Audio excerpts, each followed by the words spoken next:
Hello and welcome 12th Commerce students. Sooner or later we have reached into another segment of directing, that is leadership. As you can see, I have written in the board leadership. I have told you in the beginning of the chapter directing that directing consists of four important elements.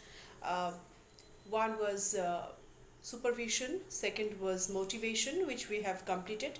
Now we have arrived into the third element, that is leadership, after which we will start communication, which is the fourth element and the last element of directing. So today now we have started with leadership. Now first I will define what is the meaning of leadership.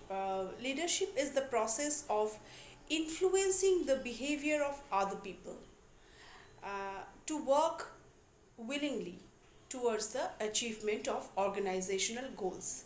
So leader influences the behavior of others, of other employees working in the organization. Uh, the specified goals in a given situation needs to be achieved by the employees first, and for that leadership is required in every organization. The success of any organization depends on what kind of leadership they provide in the organization. Leadership is an important element. The quality of leadership tends to tell what kind of success lies in the way ahead of the organization. The quality of leadership, particularly on the top part of the management, which kind of leadership is allowed, that is an important factor to measure the key towards the success of any specified goals of organization. Now leadership managers at all level act as leaders because they have to guide the subordinates. Managers at all levels guide the subordinates. Leadership is the ability to build up the confidence and the zeal among the employees to work willingly. Subordinates, leadership tends to create an urge towards the work. The power of leadership is the power of integrating the employees in an organization.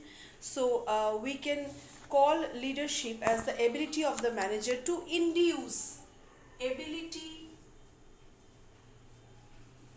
of the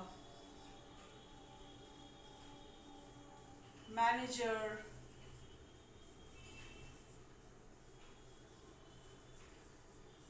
to induce the subordinates.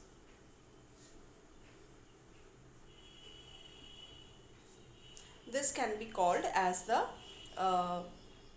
leadership. It is the ability to secure desirable actions from a group of followers voluntarily. It is an activity of influencing people to strive willingly. It is an exercise of authority and making of decision. Leadership is an influencing process in which the leader seeks voluntarily the participation of the subordinates to reach the organizational objectives.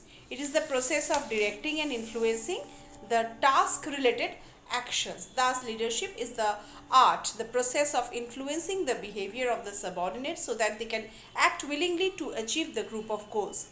It is the process of interpersonal influence by which leader influences the activities of others to attain the organizational goals. Now I will discuss one by one the features of a leader, or the features of leadership, which is equally important. Features means the salient, a few remarkable characteristics that a leader is, the leadership has. The function leadership has a few remarkable characteristics. Now one by one I will discuss. The first characteristics is it is an influencing process, as I have told you while teaching the definition. It is an influencing process. So first we will write that it is an influencing process.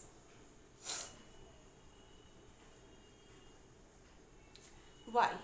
Because leadership is an influencing process whereby leader directs the behavior of the subordinate towards the attainment of the organizational goals.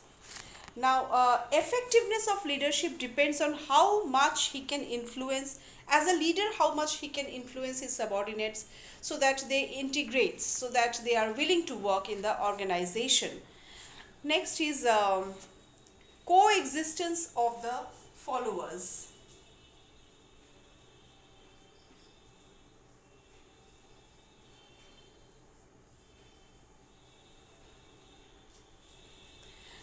Now, leaders requires followers to lead and guide them. The leader has no existence without a follower. The leader exercises his authority over the follower. So there should be coexistence of the follower who must be listening to the leader. Only then a leadership exercise can be authorized. Leadership can be exercised. So this is another feature. Next is reciprocal relationship.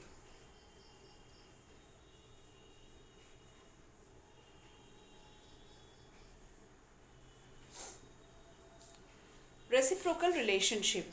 The reciprocal relationship between a leader and his follower is one of the important characteristics. This relationship is created on account of regular interaction between them. Since a leader influences his followers, the followers may exercise some influence on the leader to some extent. So there should be a reciprocal relationship between the employer and the leader who is guiding. Next is situation bound or cooperation of followers. This is utterly important. Cooperation of followers. Cooperation of followers is needed. A leader guides and directs his followers. He convinces the followers about the goals and policies of the group. He leads in all activities to build up the confidence, and he also needs the cooperation of his followers, without which any work is not possible. So this is one thing. Then is situation bound.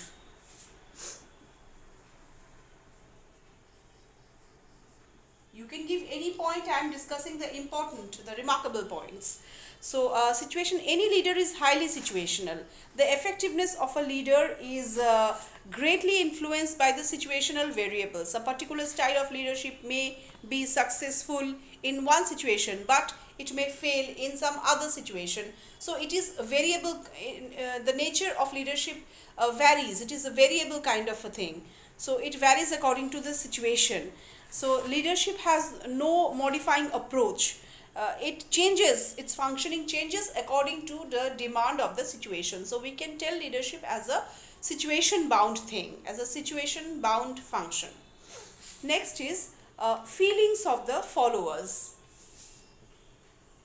Feelings of the followers. What does that mean?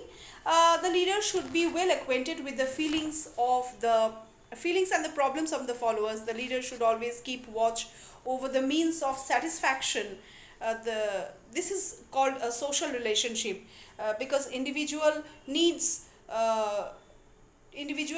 attention, some kind of attention, because his feeling should also be taken into consideration. So that's why feelings of the followers is utterly important.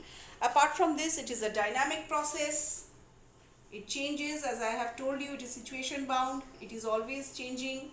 It is a continuous process, like planning. Many other features are there. These are very common features which you will write. Self-awareness and exemplary conduct. The actions of the conduct of the leader have influence in the behavioral pattern of the followers. In fact, leadership depends on strategic competence and individual attributes. It is essential for the leader to become conscious about his own conduct and behavior, because that will create an image of him among the followers. So that's why self-awareness is also another important features. Apart from these, if you wish to add any other features, you may add, but I think these are the important points you must learn. So till then, goodbye.